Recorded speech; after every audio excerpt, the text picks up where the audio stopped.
Jio magnetic values ఎక్కువగా ఉన్న చోట ఋషులు ప్రతిష్ఠించారు అని అంటున్నారు కదా. ఈ వాల్యూస్ ఎలా కనుక్కున్నారు ఇక్కడ జియో మ్యాగ్నెటిక్ సార్? అది ఆకర్షణ? వాళ్ళు ఇప్పుడు అదే సార్, పాత ఋషులు కానీ రాజవైద్యులు కానీ మీరు కానీ చూస్తే, రాజ్యవైద్యులు వాళ్ళకున్న సూక్ష్మ శక్తి, జ్ఞానశక్తితో మీ చెయ్యి నాడి పట్టుకోగానే మీ 72,000 నాడుల్లో ఏ నాడి వీక్ ఉందనేది వాళ్ళు అప్పుడు గ్రహించగలిగి చెప్పగలిగారు. రెండోది, 108 ఎనర్జీ పాయింట్స్లో ఏ ఎనర్జీ పాయింట్ మీకు వీక్ అయిందో వాళ్ళు చెప్పగలిగారు. మీకున్న 7 చక్రాల్లో ఏ చక్రం మీకు వీక్ అయితే మీకు ఏ వ్యాధి వస్తుందో వాళ్ళు ఆ రోజు చెప్పగలిగారు. ఋషులు వాళ్ళకున్న దివ్య దృష్టి, వాళ్ళకున్న తపోశక్తితో ఎక్కడెక్కడ లే లైన్స్, ఎక్కడెక్కడ హై కాస్మిక్, ఇప్పుడు చూడండి సార్, పంచభూతాల్ని ఆకర్షించేవి 5 గుళ్ళున్నాయి మన దక్షిణ భారతదేశంలో. ఫస్ట్ టెంపుల్ వచ్చేసరికి చిదంబరం, అది ఆకాశతత్వం. రెండోది జంబుకేశ్వర్, జలతత్వం. మూడోది వచ్చేసరికి ఏకాంబరేశ్వర గుడి. నాలుగోది వచ్చేసరికి అరుణాచలం. ఆ తర్వాత ఐదోది వచ్చేసరికి శ్రీకాళహస్తి వాయులింగం. ఈ 5 క్షేత్రాలు పంచభూతాల్లో ఉన్న శక్తి ఏదైతే ఉందో ఈ 5ని గ్రహించుకోవడానికి, అంటే ఎక్కువ ఎనర్జీ ఇక్కడ ప్రతిష్టాపన అనేది జరిగింది సార్. వీటిల్లో ఎనర్జీని తీసుకుంటే కాబట్టి ఈ 5 ఆలయాలు వాటికి ప్రాముఖ్యత. మీకు ఇప్పటికీ చిదంబర రహస్యంగానే ఉంది.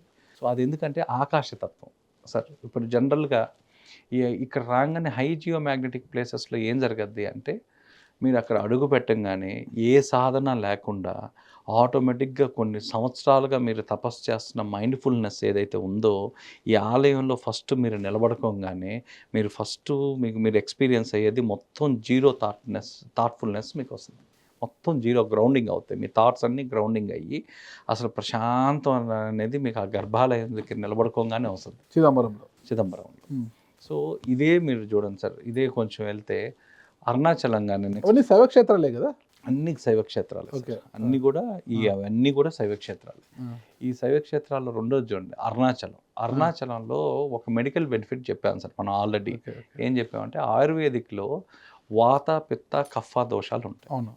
సో మీరు పిత్త దోషం ఉన్న వాళ్ళు అందరూ ఎవరైతే ఎక్కువగా ఉందో వాళ్ళు ఒక గిరి ప్రదక్షిణ బేర్ ఫుట్తో, అంటే మీకు ఎలాంటి చెప్పులు లేకుండా ఒక ప్రదక్షిణ చేసి ఒక 16.5 నిమిషం తర్వాత మళ్ళీ మీరు ఒక ఆయుర్వేదిక్ డాక్టర్ దగ్గర మీ పిత్త దోషం కానీ చూపించుకుంటే ఆటోమేటిక్గా అలైన్మెంట్ అనేది జరిగింది. ఎలా జరిగింది? 14 కిలోమీటర్లు గిరి ప్రదక్షిణ మీరు చేయడం వల్ల. సో దానికి ఏంటంటే సార్, కింద మనకి ఎర్త్ మెటల్స్ ఉంటాయి. సో సైంటిఫిక్గా చెప్పాలంటే ఎర్త్ మెటల్స్ ఉంటాయి. ఇప్పుడు మన తిరుమలలో కానీ ఇక్కడ కానీ హై జియో మ్యాగ్నెటిక్ ప్లేసెస్లో నిక్కిళ్ళు, ఆ తర్వాత ఇంకొక 2-3 ఎర్త్ మెటల్స్ అన్నీ కలిపి అమాల్ఫికేషన్ అనేది జరగద్ది. అంటే దాంట్లో ఉన్న శక్తి ఎలా ఉంటుందంటే మీకు తిరిగి కోరల్ రూపంలో ఉంటుంది. ఈ కోరల్ రూపంలో భూమిలో ఉండే శక్తి పైకి ప్రసరణ అనేది జరుగుతూ ఉంటుంది. ఈ పైకి ప్రసరణ జరిగినప్పుడు ఎప్పుడైతే మీరు పాదాల ద్వారా ఆ ప్రాంతాల్లో నడుస్తారో ఆ శక్తి అనేది పాదాల ద్వారా మీ శరీరంలోకి వస్తుంది. శరీరంలోకి ప్రసరణ జరిగిన తర్వాత మూలాధారం అన్నీ కూడా మన బ్యాక్ సైడ్ అన్ని చక్రాలు అక్కడ నిద్రావస్థలో ఉంటాయి. ఆ నిద్రావస్థలో ఉండేవన్నీ కూడా యాక్టివ్ అవుతాయి. అందుకే తిరుమలలో కానీ ఇక్కడ కానీ సార్ మీకు ఇంత మునుపున్న నానుడి ఏంటంటే పాదరక్షలతో ఇక్కడ తిరగకండి అన్నారు. ఎందుకు పాదరక్షకులతో తిరగద్దు అన్నారు అంటే ఆ హై జియో మ్యాగ్నెటిక్ ప్లేసు మన బాడీలోకి రావాలి, ఆ ఎనర్జీ రావాలి అంటే మీ పాదాలు అనేవి అక్కడ చెప్పులతో తిరగకూడదు పెట్టింటారు. అసలు మీకు తిరుమల క్షేత్రంలోనే ఉంది సార్ అది. తర్వాత మాడు వీధుల్లోకి వచ్చింది. ఫస్ట్ వచ్చింది మీకు దాదాపుగా తిరుమల టోల్ గేట్కి ఇంకా యువతల పక్క 3.5 కిలోమీటర్ నుంచి దాని లోపల ఉన్న ఎర్త్ అలైన్మెంట్, రాక్ అలైన్మెంట్ ఏ విధంగా ఉంది అంటే ఒక స్పైరల్ శక్తి కోరల్ రూపంలో తిరుగుతూ పైన వస్తుంది. అది ఎవరైతే దాన్ని ఆ పాదాలతో ఉంటారో ఆ ఎనర్జీని ఫీల్ అవుతారు. అందుకే సార్ రెండోది కూడా ఉంది, ఎన్నో సంవత్సరాలు మీరు తపస్సు చేసినా మీకు యాక్టివ్ అయ్యే కుండలిని శక్తి ఇక్కడ ఎంటర్ కాగానే వస్తుంది. అందుకే ఎక్కువ ఋషులు మునులు కూడా తపస్సు చేయడానికి, పర్వతాలు ఎన్నుకోవడానికి మెయిన్ కారణం అదే అనమాట. వాళ్ళు ఎందుకు సెలెక్ట్ చేసుకుంటారంటే వాళ్ళ తపస్సుకి పర్వతాలు ఇవన్నీ కూడా ఎందుకు అంటే వాటిలో ఉన్న రాక్ ఇది వాళ్ళ కింద భూమిలో ఉన్న శక్తి ఏదైతే ఉందో ఆ కాస్మిక్ ఎనర్జీని రిసీవ్ చేసుకోవడానికి ఉంటుంది. అరుణాచలము గిరి ప్రదక్షిణ అంటే రమణ మహర్షి గారు తపస్సు చేసిన ప్రాంతం అది. ఒక్కసారి గిరి ప్రదక్షిణ చేస్తే ఎన్నో శైవక్షేత్రాలను సందర్శించిన పుణ్యఫలం వస్తుంది అనేది చెప్తుంటారు అనమాట. రమణ మహర్షి గారు అక్కడ తపస్సు చేశారు కాబట్టి వాత పిత్త కఫ దోషాలు పోతాయని మీరు అంటున్నారు, అవి తగ్గుతాయి అనేది మీరు అంటున్న ఇది. సార్ మనకి పాతల రాజుల కాలంలో కూడా ఈ ఆలయాలు ఉండేటప్పుడు వాళ్ళ దగ్గర ఈ ప్రదక్షిణ అనేది చేయించేవాళ్ళు. వాళ్ళల్లో అప్పట్లో వాళ్ళు ఖచ్చితంగా కూడా ఇవన్నీ కూడా తిరిగేవాళ్ళు. ఆ తర్వాత రెండోది రాజుల దగ్గర ఏం చేయించేవాళ్ళు ఫస్ట్ తిరిగేటప్పుడు ఆ పవర్ ఏంటో కానీ చిన్న చిన్న గులకరాలు ఉంటాయండి, కాళ్ళకు గుచ్చుకుంటుంటే నడవలేకపోతుంటారు అబ్బా అనేది. నేను ఒకసారి నడిచానండి, ఆ చిన్న చిన్న గులకరాలు అనమాట, గుచ్చుకుంటుంటాయి. అది తార్ రోడ్డు కాబట్టి కొంచెం ఆ రోడ్డు కొంచెం చాలా హార్డ్ ఉంటుంది, గులకరాలు గుచ్చుకుంటుంటాయి, అసలు చాలా పెయిన్ వచ్చినట్టు అవుతుంది. నిజం సార్, అది మాత్రం వాస్తవం. ఎందుకంటే మీరేమో చెప్పులు లేకోకుండా పాదరక్షలు లేకోకుండా అన్నట్టు మనం ఏం చెప్పినా ఒక శాస్త్ర ప్రమాణంగా జరిగింది చెప్పాం. సో ఇది అక్కడికి వెళ్తే వాళ్ళు పాత కాలాల్లో అంటే మనకంటే ఇప్పుడు సోకాళ్ళు ఇవన్నీ లేనప్పుడు ఒకప్పుడు రాజుల కాలంలో చేసినవన్నీ కూడా మళ్ళీ ఆ ప్రశస్తం మళ్ళీ ఇప్పుడు చెప్తున్నాం, వాళ్ళు ఏం చేసేవాళ్ళు అనేది చెప్తున్నాం సార్. మీరు చెప్పింది సైంటిఫిక్ గా ఆరోగ్యపరంగా చెప్పారు, మంచిదే మీరు చెప్పింది. అవును, ఓకేనా. అదైతే ఏ ఎనర్జీ అయితే ఉందో మన నడవడం వల్ల ఆ ఎనర్జీ మన బాడీలోకి ఎంటర్ అయ్యి మన బాడీలో చక్రాలు యాక్టివ్ అవుతుంటారు. కానీ కొంతమంది గిరి ప్రదక్షిణ చేసే పుణ్యం అంట, ఎన్నో శైవక్షేత్రాలు తిరిగిన ఫలితం వస్తుంది అనేది కారులో ప్రదక్షిణ చేస్తుంటారు కొంతమంది. కొంతమంది ఆటో తీసుకొని ప్రదక్షిణ చేస్తున్నారు, కొంతమంది ఇటీవల యూత్ అయితే కొంతమంది బైక్లలో వెళ్ళి ప్రదక్షిణ చేస్తున్నారు అన్నమాట. ఇక్కడ యాక్చువల్గా అందరూ తెలుసుకోవాల్సింది ఏంటంటే సార్, అది అరుణాచలము తిరువన్నామలయో కన్నా అది ఒక కైలాసం సార్. ఓకే. ఎందుకంటే సార్ ఆ పాతకాలాల్లో అదే సార్, నేను ఇంకొక వీడియోలో కూడా చెప్పాను, మహాశివరాత్రి వేడుకలు ఎక్కడైనా జరుపుకోవాల్సిన ప్రదేశం ఏదన్నా ఉంది అంటే అది అరుణాచలం. ఎందుకు సార్? ఎందుకంటే శివుడు ఎప్పుడైతే బ్రహ్మ విష్ణు శివులకి ఎవరు గొప్ప అనేది ఆర్గ్యుమెంట్ వాళ్ళకి జరిగినప్పుడు, శివుడు ఎప్పుడైతే జ్యోతిస్తంభంగా మారుతాడు, ఆయన జ్యోతిస్తంభంగా మారి పైనుంచి కిందకి వెళ్తే విష్ణువు కిందకి వెళ్ళి ఇతని లోతు ఎంత ఉందో చూడాలా అంటాడు. ఆది ఎక్కడ అంతం ఎక్కడ అని. బ్రహ్మ పైకి వెళ్తాడు, బ్రహ్మ పైన విష్ణువు కింద చూస్తుంటే ఎంత వెళ్ళినా వీళ్ళకి ఆయన వెళ్తూ ఉంటాడే కానీ ఎక్కడ అంతం అనేది, కానీ ఎక్కడ స్టార్టింగ్ అనేది తెలియదు, స్టార్టింగ్ పాయింట్ ఎండింగ్ పాయింట్ కోసం. సో వీళ్ళు అప్పుడు ఏం చేస్తారంటే, ఆయన జ్యోతిస్తంభంగా ఉన్న అతను ఒక అగ్నిపర్వతంగా మారుతాడు. ఆ అగ్నిపర్వతంగా మారి అదే ఆ తర్వాత అరుణాచలంగా కొండలాగా మారింది. అది సాక్షాత్తు శివుడు ఉన్న ప్రదేశం ఏదన్నా ఉంది అంటే మారి ఆ అరుణాచలమే, ఆ కొండే, చలం లేనిది. అందుకే సార్ అది అరుణాచలం అనేది. ఎందుకు అంటే సాక్షాత్తు శివుడే, ముక్కోటి దేవతలు ఆ రోజు శివరాత్రి రోజు వచ్చి జాగరణ చేసిన మొట్టమొదటి ప్రదేశం ఏదన్నా ఉందంటే అది అరుణాచలమే. ఓకే. సో ఈ వేడుక మనం సాంప్రదాయకంగా సార్, మీరు వైకుంఠ ఏకాదశి మీరు కానీ చూస్తే ఎక్కడ జరుపుకుంటారంటే అథెంటిక్గా, శాస్త్రపరంగా అథెంటిక్గా జరుపుకునేది శ్రీరంగం. Okay, correct, Srirangam. శివరాత్రి ఎక్కడ శాస్త్రపరంగా మీరు ఎక్కడ అథెంటిక్గా జరుపుకుంటారు అంటే అరుణాచలం. ఓకే. ఎందుకంటే ఆ కొండ జ్యోతిస్తంభంగా మారి లింగోద్భావం ఫస్ట్ ఎక్కడన్నా జరిగింది అంటే, ఫస్ట్ మన ప్రపంచంలో లింగోద్భావం జరిగిన ప్రదేశం ఏది అంటే అది అరుణాచలం. ఆది రంగం అనేది మనకు శ్రీరంగంలో ఉన్నది. ఇప్పుడు మధ్య రంగం అని ఉంటుంది, ఐ థింక్ కర్ణాటక మైసూరు మధ్యలో శివన్న సముద్రం దగ్గర ఉంది. ఓకే, వస్తుంది. ఇంకోది అంతరంగం అని ఒకటి ఉంటుంది అనమాట. అది సో ఇది నేను ఫస్ట్ వీడియోలో చెప్పాను సార్ ఇది.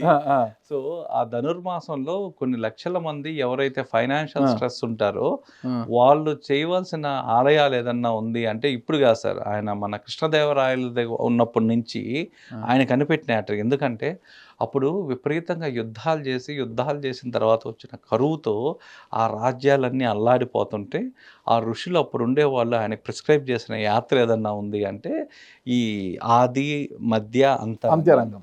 ఈ ఆది రంగం అనేది మన చెన్నరాయపట్నంలో ఉన్న శ్రీరంగ స్వామి టెంపుల్ సార్. ఫస్ట్ పొద్దున్నే మీరు అక్కడ స్టార్ట్ అయ్యి అక్కడి నుంచి 40 కిలోమీటర్ల దూరంలో ఉన్న శివన సముద్రంలో ఉన్న మధ్య రంగానికి వెళ్ళి అక్కడి నుంచి మళ్ళీ లాస్ట్ అంటే మీకు ఆలయం లాస్ట్కి వచ్చేసరికి ఒక 290 కిలోమీటర్లో మీకు తిరుచి ఉంటుంది.